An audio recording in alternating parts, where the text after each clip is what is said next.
नमस्कार, मी माधुरी कुमकर. I1 न्यूजमध्ये आपले स्वागत. जुन्नर शहरात अवैध कत्तलखान्यांचा सुळसुळाट झाला असून नागरिकांना त्याचा मोठ्या प्रमाणावर त्रास होत आहे. वारंवार पालिकेकडे तक्रार करूनही पालिका त्यावर काहीच कारवाई करत नसल्याचा आरोप नागरिक करताना दिसत आहेत. हे कत्तलखाने कोण चालवते? त्यांना कोणी पाठीशी घालते का? असे अनेक प्रश्न सर्वसामान्य नागरिक विचारत आहेत. कत्तलखान्यांमुळे जुन्नर शहरात रक्ताचे पाट वाहताना दिसत आहे. त्यामुळे दुर्गंधी पसरत आहे. नागरिकांचे आरोग्य धोक्यात आले आहे. जनावरांचे अवशेष नाल्यांमध्ये टाकले जात असल्याने ते सडून सर्वत्र दुर्गंधी व रोगराई पसरत असल्याने जनता त्रस्त झाली आहे. जनतेच्या आरोग्यास जबाबदार कोण व हे अवैध कत्तलखाने बंद होणार का, असे अनेक सवाल आता जनमानसांमध्ये दिसत आहे. याच बातमीचा सविस्तर आढावा घेतला आहे I1 न्यूजचे क्रिएटिव्ह हेड आकाश नितीन चंद्रा यांनी.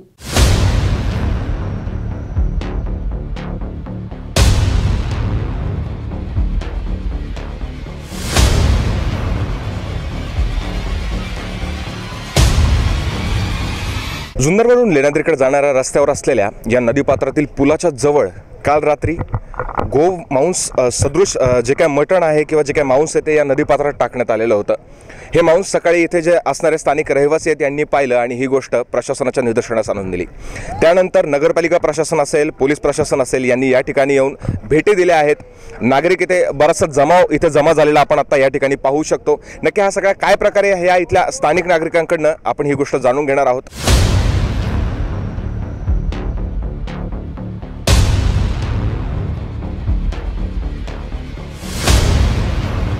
जवळजवळ गुडघाभर मांस इथे टाकण्यात आला होता असं सांगण्यात येत आहे. पाण्याचा रंग लाल झाला होता असं सांगण्यात येत आहे. नक्की काय घडलं आपल्यासोबत प्रत्यक्षदर्शी आहेत ज्यांनी ही बाब सगळ्यांच्या निदर्शनास आणून दिली. बेळसाहेब आपल्यासोबत आहेत. नक्की काय घडला प्रकार? सकाळी 8 वाजता देवाला जात असताना इथं नदी पुलाच्या वरच्या बाजूनी गुडघ्या एवढा मासाचा ढीग होता.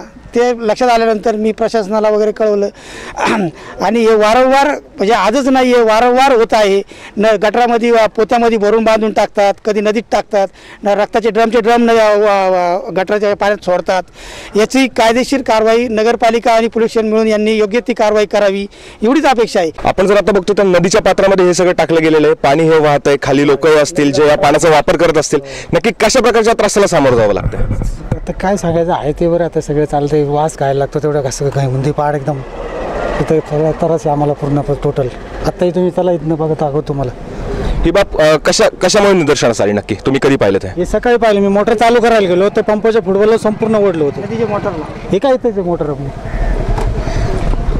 जर आपण या ठिकाणी बघितलं तर नागरिकांना वारंवार या त्रासाला सामोरं जावं लागतंय. नगरपालिकेकडे आम्ही बऱ्यापैकी अर्ज केले, पोलीस प्रशासनाला सांगितलं, परंतु कारवाई होत नाही असं इतर लोक सांगतात. तुमचं काय म्हणणं आहे? सेम मत आहे. कारण वारंवार या गोष्टी होत असतात तरी त्यांचं दुर्लक्षच आहे नेहमीप्रमाणे. आपण पाहतात की इथं गोमांस टाकलेले प्लस आपलं रुग्णालय ग्रामीण रुग्णालय तिथं पण त्याच्या बॅक साईडला जी दरी आहे तिथं पण मोठ्या प्रमाणात तेच आहे आणि रुग्णांना त्रास सहन करावा लागतो.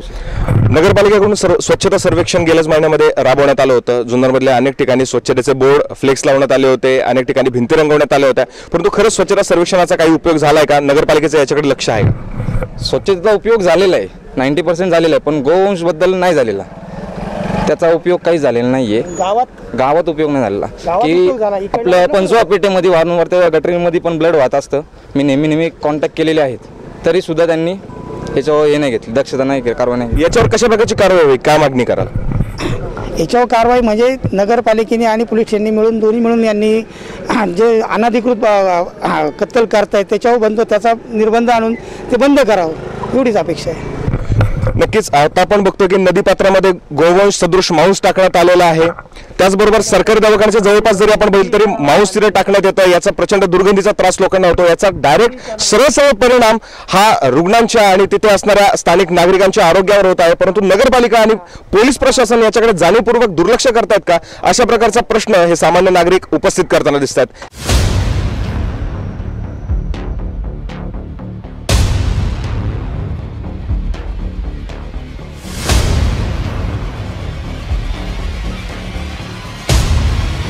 जुन्नरच्या नदीपात्र असो किंवा आता आपण सरकारी दवाखान्याच्या कॉटेजेस पाशी आलो. इथे मागणं वाहणारा जो काय ओढा आहे, जो काय ओसाड परिसर आहे, या ठिकाणी देखील हे गोवंश सदृश मांस आणून टाकलेलं आहे. याचा इथल्या नागरिकांना प्रचंड त्रास होतोय. आपल्यासोबत डॉक्टर भवारी आहेत, आपण त्यांना विचारूयात नक्की कुठल्या त्रासाला त्यांना सामोरं जावं लागतं, काय सांगाल?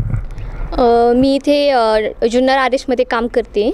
तर इथे मागच्या साईडला नाल्यामध्ये जनावरांचे मृत अवशेष आणून ठेवलेले आहे. त्याचं एवढं भयानक प्रमाणात दुर्गंधी येते की आम्ही इथं क्वार्टर्समध्ये राहू पण शकत नाही आहे. तिकडं पेशंटचं तर किती हाल आहे. पेशंट इथे व्यवस्थित होण्यासाठी येतात आणि ह्या दुर्गंधीने अजून आजारी पडून जाऊ शकतात. तर याच्याकडे गव्हर्नमेंटने थोडं लक्ष द्यायला पाहिजे. त्याचं जेवढं लवकरात लवकर विल्हेवाट लावता येईल ते बघायला पाहिजे त्यांनी. नक्कीच पेशंट इथं बरं होण्यासाठी येतात, परंतु या गोष्टीचा आरोग्यावर कशा प्रकारे विपरीत परिणाम होतो, काय सांगाल? ह्या दुर्गंधीमुळे एक तर त्यांना इन्फेक्शनचे चान्सेस वाटतात. आमच्या इथे कॅम्प चालू आहे. किती गरोदर माता असतात, त्यांची लहान लहान मुले असतात. जर ह्यामुळे ते आजारी पडले तर इथं कुणीच येणार नाही आहे. तर हे गव्हर्नमेंटने बघायला पाहिजे. तुम्ही चांगल्यासाठी करता ते त्याचा दुष्परिणाम नाही व्हायला पाहिजे पेशंटच्या तब्येतीवर. नक्कीच आपल्यासोबत काही इथले सामान्य नागरिक आहेत, काही महिला आहेत. काय सांगाल तुम्ही याच्याबद्दल? नगरपालिकेकडे असो काही तक्रार केली होती का, काही अर्ज केला होतात का? नाही, त्यांना माहिती दिलेली आहे आम्ही, पण ते म्हटले आम्ही येऊन पाहतो, पण त्यांनी काय अजून पाहिलेलं नाही आहे. आमची इच्छा आहे की त्यांनी ह्याची विल्हेवाट लावावी आणि परत असा प्रकार घडू नये. लहान लहान मुलांना त्याचा खूप त्रास होतोय. साधारणतः असा प्रकार कधीपासून घडतात इथं? कधीपासून असं मांस किंवा हे अवशेष आणून टाकले जातात? आम्ही 1.5 वर्ष झाले राहत होतो. ते आत्तापर्यंत जर घडलं नाही, आत्ता घडायला लागलं. खूप वास येतोय.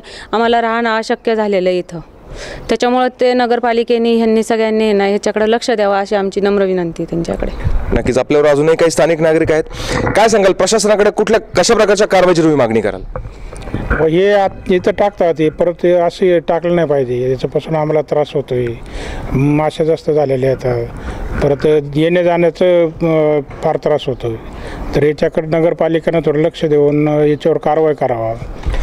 नक्कीच नगरपालिकेनं स्वच्छता सर्वेक्षण काही दिवसापूर्वी अंमलात आणलं होतं. आता स्वच्छता सर्वेक्षण तसं बऱ्यापैकी चांगल्या प्रकारे त्याचा आपण जुन्नरमध्ये हे बघू शकतो. परंतु यावेळी स्वच्छता ॲप देखील आणलं होतं. त्याच्यावर तुम्ही काय फोटोग्राफ्स पोस्ट केलेत का? नगरपालिकेला तुम्ही कशा प्रकारची माहिती दिली आहे? नगरपालिकेला आम्ही माहिती म्हणजे आपल्याला वास वगैरे सुटला तर आपण नगरपालिकेला कळवलेले. तर म्हणजे असे नगरसेवक वगैरे यांनी ज्या पण कानावर आपण घातले ते म्हणले आपण त्याच्यावर काहीतरी कारवाई करू. पण या वासामुळं इथं आमची लहान लहान मुलं आहेत, त्यांना उलट्या जुलाबाची साथ चालू झालेली आहेत. म्हणजे आता जे आमच्या बाळाला दवाखान्यात दाखवून आणलेले, मोठा मुलगा येतो त्याला पण दवाखान्यामध्ये दाखवून आणले. उलट्या जुलाब या माशामुळं जास्त त्रास होतो आणि वास हा भयंकर पसरलेला आहे. तो दवाखान्यापर्यंत म्हणजे पेशंटला सुद्धा त्रास होऊ लागलेला त्याचा. नक्कीच इथं जे काय मांसाचे अवशेष आणून टाकले जात आहेत, जे काय मांस फेकलं जात आहे, या सर्वांमुळे इथं दुर्गंधी पसरलेली आहे. प्रचंड वास. आत्ताही आम्ही ज्यावेळी इथे शूट करण्यासाठी आलो आहोत, प्रचंड दुर्गंधीला आम्हाला सर्वांना सामोरं जावं लागतंय. इथले जे सामान्य नागरिक आहेत त्यांना आरोग्याचे प्रश्न आता भेडसावायला सुरुवात झालेली आहे. नगरपालिकेला प्रशासनाला वेळोवेळी माहिती देऊनही, तक्रारी करूनही आमच्या या तक्रारींचा कुठं दखल घेतली जात नाही, अशा प्रकारचा आरोप आता हे नागरिक करताना दिसत आहेत. लवकरात लवकर प्रशासनाने यावर ठोस पावलं उचलावीत आणि स्वच्छतेच्या दृष्टीनं पावलं उचलून आमचा हा जो काही सगळा परिसर आहे हा दुर्गंधीमुक्त करावा, अशा प्रकारची मागणी हे नागरिक आपल्यासमोर करताना दिसतात. कॅमेरामॅन धनश्री कडाळेसह आकाश नितीन चंद्रा, जुन्नर.